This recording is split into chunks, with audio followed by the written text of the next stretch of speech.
What about the old standby tools that shops use to get consumers in? You know, can you talk a little bit about those and what consumers should do to be on the lookout and make sure they shop around that?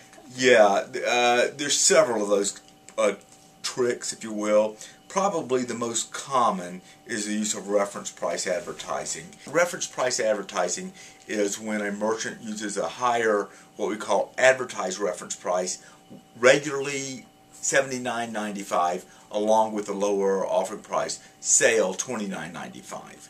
Okay, the reference price advertisements are as powerful an influence on consumer behavior as I, at the point of purchase, as I have seen. As much as I know and as much as I've researched it, it sways me. I mean, I can tell you when I go into stores, I say, now, Donnie, this is what they're doing.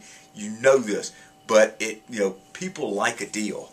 It's this concept called transaction utility. Apart from, I give you this money, I get this item in return, and that item provides me utility. The financial terms of the deal also provide me utility. So I got a deal.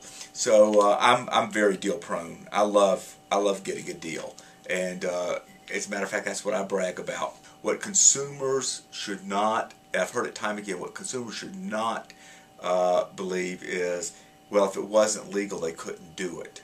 That because people are doing it doesn't mean it's not against the Consumer Protection Act, the Colorado Consumer Protection Act, because it very well may be.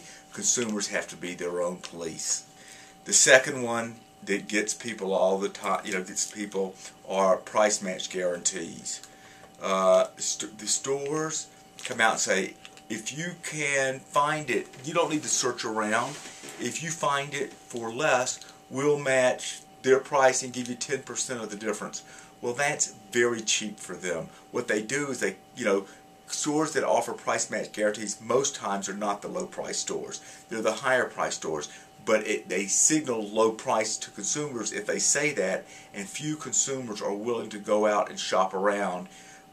It's kind of like this. The amount of pre-purchase search that consumers engage in is minuscule. Consumers need to do much more comparison shopping. So if they don't do comparison shopping before they purchase, what are the odds after they purchase they're going to go around and see if someone had a better price on it?